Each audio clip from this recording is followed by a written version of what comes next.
Okay, thank you for coming. I'm going to talk about Turnitin. I understand there's been a working group. Last year we heard about it. Maybe at the end of my presentation we can hear from Val or Diraj about rolling it out. And Angela was, you were mentioning it last year, but I've never heard anything. So you can update us on how it's all going. I might be wrong. No, you can correct me later. Maybe it's just the Moodle guys. Okay. Just so I can get a feeling, how many people you've used Turnitin in their courses? Okay, so, and for those that haven't, you've heard of it? Yep, okay. So, Turnitin, it's not really, I wouldn't call it plagiarism software, it's text matching. What it does is matches text to external sources and also internal sources. I was just going to focus mainly on the software, but I thought, well, I need to step back and say, what's the bigger issue? So the issue is, I guess these are some of what we want our graduates to have. Excellent writing skills, written communication skills.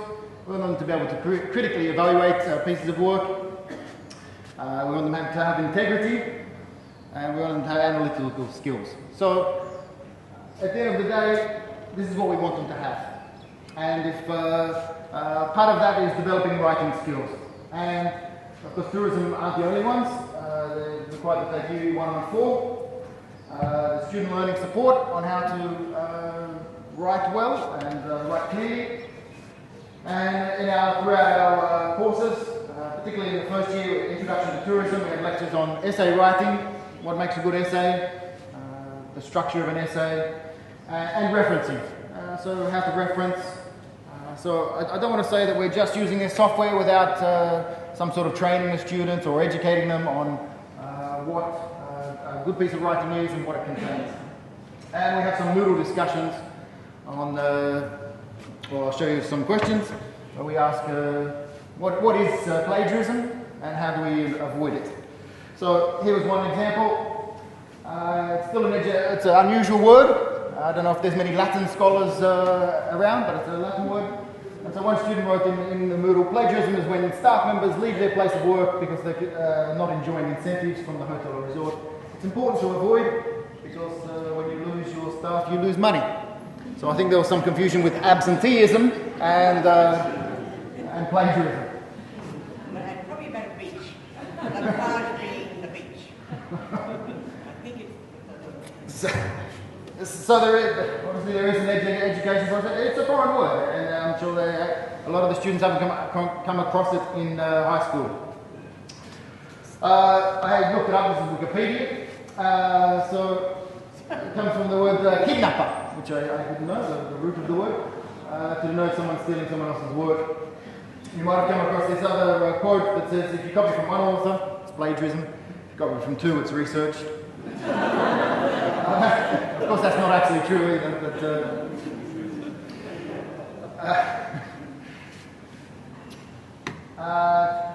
I guess the whole idea of plagiarism or detecting it brings up a whole can of worms. It's a lot bigger issue than just is this student copying and pasting. So lots of research was done, not by me, but the concept's alien in some cultures. The idea, and there were studies of Chinese, international Chinese students in the UK, in the Times Higher Education section, asking Chinese students, well, they argue, what's the problem? There's no problem. It's in our culture to be differential, to respect the hierarchy of the expert, and so there's no real issue. The idea of communally owned work, or the idea that not one individual owns a piece of work, in some cultures, is another issue that says it's okay to not reference or not acknowledge other sources. Frequently in tourism we had, let's say, looks like you've copied a lot there. They say, well, the original was so good I couldn't possibly make it any better.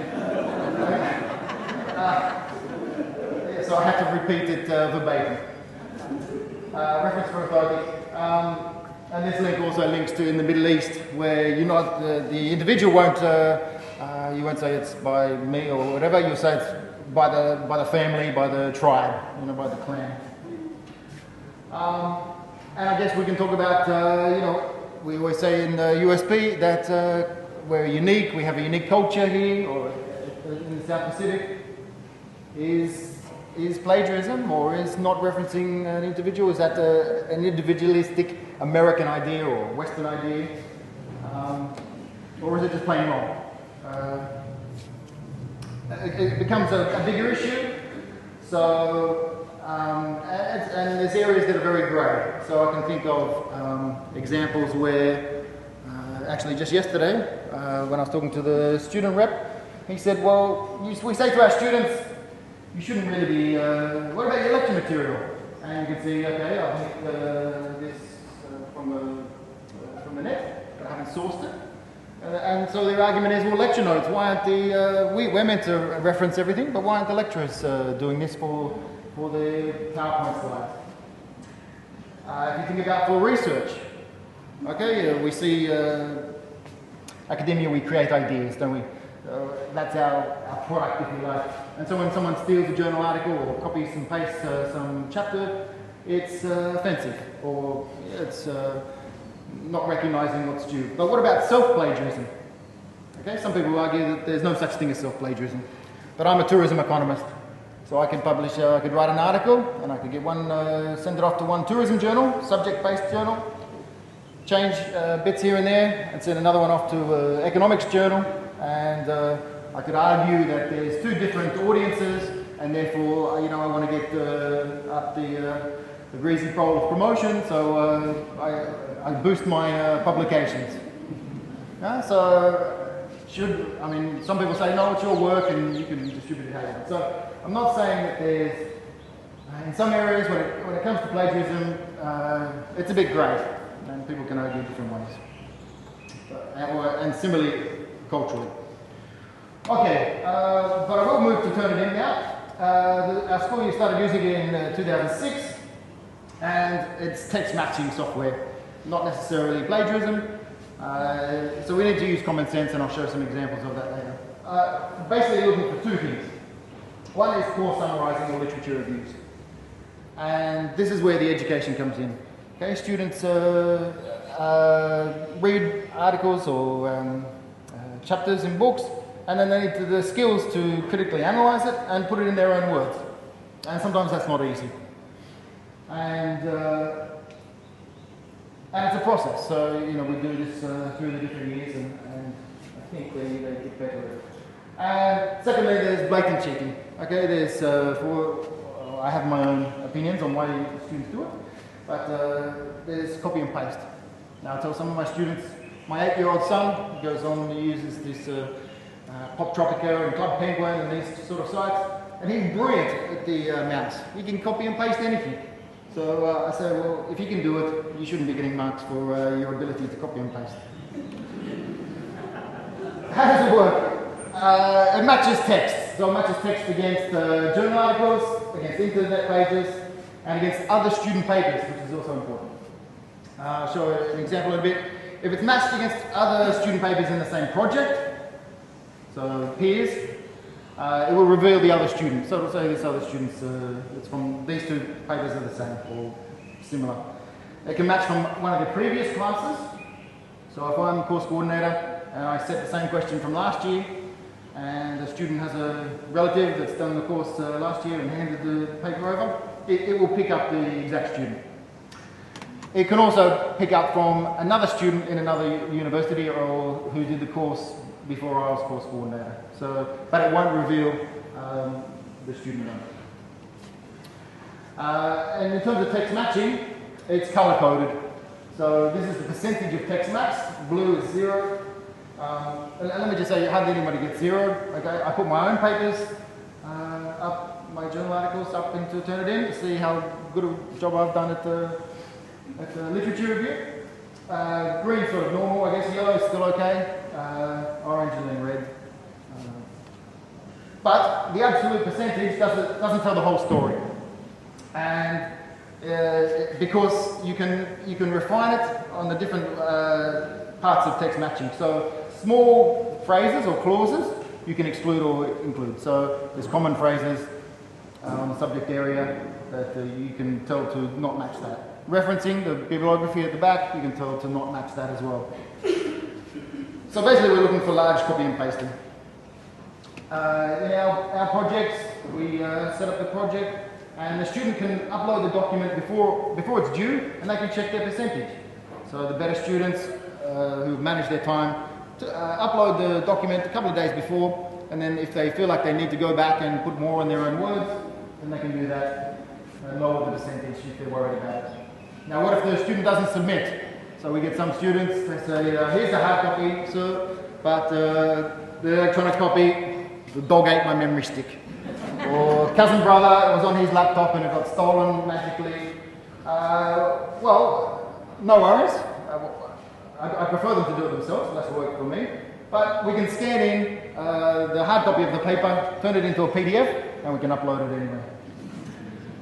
So it's a lose-lose situation for them. And it's highly correlated, the fact that they don't put it in themselves and the fact that they have a high percentage. Here's the page, a page, and you can see this is what it looks like in, there's two versions of Turnitin. This is version 1, or the first iteration, and the question was something like discuss sustainable tourism in the South Pacific. And here's all the text, and you can see it matches. The one here relates to the match up in the top. So 72% was matched to another student with the paper right here. And then the second one is 20% matched to a website. So I'll show some examples. We use Firefox or just stay with me for a minute.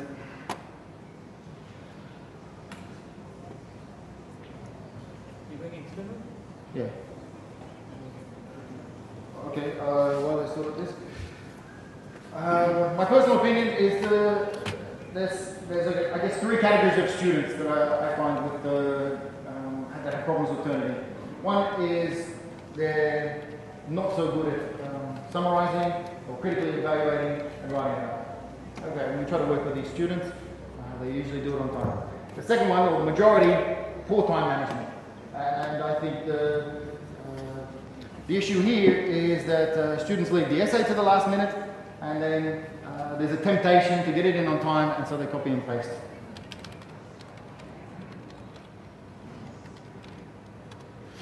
And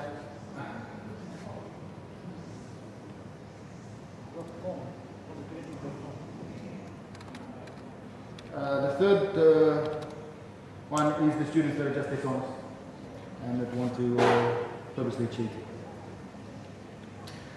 I think it's in our interest to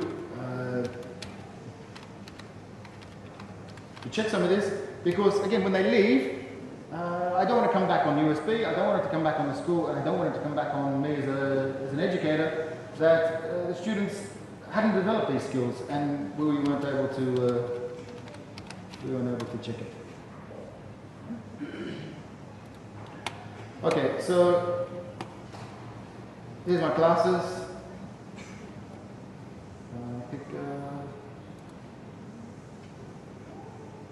And so there was one essay and one assignment, and you can set dates. I'll do the essay. This essay was on, I think, something like internet. So you can click on the internet marketing and the advantages. So the student 91% match. You can click on the actual link, the hyperlink, and it will bring up the website to see which page they've matched at. Similarly, you can do something similar for a list of different students. You can see the percentage there, green. There's usually no green or blues.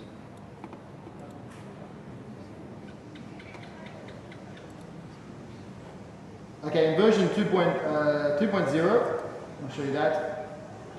Some of the feedback that they received off Turnitin is they turned it into text, the document into text, and then they went to match it. Now in version 2, what they've done there is the document is like it looks in let's say real life. But if I pull up a document here,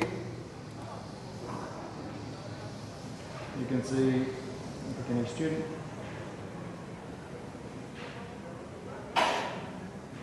And the document looks like it looks. And again, you can see, still see the sources down the side. This was a record of study. Thank you. And you can see where it matches and where it doesn't match. It's quite small matches. So I'm really looking for big copies and pastes. These are nothing. You can set a filter to take out the quotes, to take out the bibliography, to exclude matches with small, match of 3 letters. But I don't really get too hung up on, I'm not so disciplinarian to say, okay, anything over 40% they're failing or whatever. Nothing like that. You need to, use common sense and to see if they're actually cheating or not. So again, picking up journal articles, other students, and the internet. Okay, in tourism, we've come up with the Hall of Shame. Now we haven't got their little. We don't give them a mug shot with we don't stick up their photo anywhere, but we do keep on record with David, the head of school, students that are doing it. Again, we want to monitor, I guess, blatant. So they get 0 for the assignment. They get a copy of the report back with their assignment, and the report is kept on file for excessive plagiarism. Okay, so just going to conclude, useful tool, still needs to be used with common sense. One thing to note is the more sources, the higher the percentage. So for my papers, I read quite a lot, we reference to a proper literature review, and so I'm going to get a lot of small percentage matches with a lot of different articles. Right? So you can get a high percentage from, a large percentage from one source, or a lot of sources with only a small percentage. So again, you don't want to penalise students that are actually doing a fair bit of their own independent research. It's now integrated into Moodle because we haven't done that in the School of Tourism at the moment because they won't let us. We've got an independent licence essentially, and they won't give us our money back until it expires, and then we'll go through Moodle. What else? In terms of the software, also turned in, you've got the first part is the originality check, which is text matching. Then you've also got the grade mark, which is like the grade marking in Moodle, where the course coordinator can give a mark for the course. It can also, I don't know if it does it in Moodle, but you can go in and provide the comments or type some, if there's some text or query you have. So at the moment I'm doing it in Word. I do it in Word. This is good for the region. So it takes a long time through the post. The students email me their assignment. I can mark it in an electronic copy using, at the moment I use Microsoft Word, comments and reviews and spell checks and stuff, and give them a mark and send it back, which is a lot quicker than going through the post. And then peer mark is also like Moodle where the students can evaluate themselves if you want to use that tool. But like I said, there's no secrets, no tricks about what we're doing. We're just checking really for blatant cheating and dishonest practice. And secondary, I guess, to encourage students to keep doing more and more critical thinking and better writing in terms of their analysis and communication skills. Okay, that's about all. Thanks for listening. I wasn't going to tell you, but it is interesting. We took some policy documents, USB policy documents, and banged them through Turnitin. There was some interesting percentage. Well, I openly admitted to plagiarising the criteria to be seen for the teaching. I think we're not into reinventing the wheel, but I think we make some excellent points, and I think from what we know that its major purposes is to educate people and to understand what's right and wrong and change behaviour. So, any comments and questions from people? Ariana.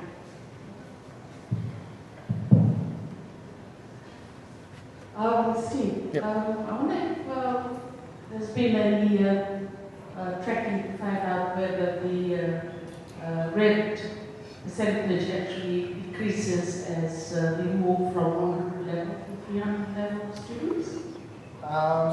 That's a good point. I guess we could take some average, but let me tell you, when one student gets 0 for one assignment, and okay, depending on how they go on the exam and the other work, they can get through or not, but they don't do it to, all the students that have got 0 don't do it again the next time.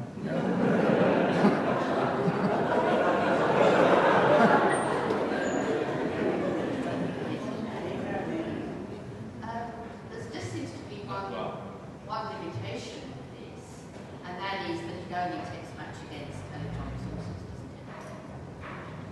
That's true. I mean, it doesn't check books. That's true. So, in fact, it's a bit limited. That's true. It's not going to check the kids who, the students who copy great chunks out of the book. But they've got to actually type it in, so it's more work. But this isn't going to find it. Yeah, that's true. As technology has made it easier to plagiarize, this software, obviously, the technology is there to make it easier to detect. Now, I know there's some esteemed colleagues that know their textbooks off by heart and can detect plagiarism from books, or especially if Well, they've it's written not books. difficult to spot No. because the English style suddenly Sure. shifts. But the question is where's it from? Sure. I mean, we can all spot plagiarism. That's easy. The difficult bit is where is it from? Good point. I was just wondering, from Google also you can match the sentences and phrases and all that. So except that in Google you won't get the percentage, like how much in rents and orange and like that. But otherwise, in which way it has an advantage over Google? Because I think Google's access will be greater, isn't it? It might. But this also doesn't pick up here, so students that are copying of other students. So Google will pick up everything on the internet, and perhaps journal articles, I guess, Google Scholar, but it won't pick up if two classmates are handing in the same project. Or a classmate this year with a relative friend from the year before. Yeah. Thank you, I'd just like to make a comment. The teaching of referencing. Referencing. Index referencing, bibliography. Yeah. I find there are students who come up to me and tell me, I was taught this in this unit. Why are you penalizing me for using this index referencing? There is no standard in index referencing and bibliography. There's different units of teaching Sure. techniques. Again, I mean, there's Harvard, I guess, Harvard system of referencing, there's APA. I'm not going to mark the students down if they're doing it properly. I mean, this is, I know, but it was supposed to have a standard that is, however, teach them the different. yeah, In many cases, the professions dictate how they want it to be referenced, whether a psychologist or an accountant or whatever. So that really problematic. But I would take your view that if all the necessary information is there, which is the names and the publication and the other authors and the year of publication and the place of publication and particular page numbers and things, then it's all there. And we need to be a lot more flexible about completeness of information, not necessarily in the right order. And to adjust to various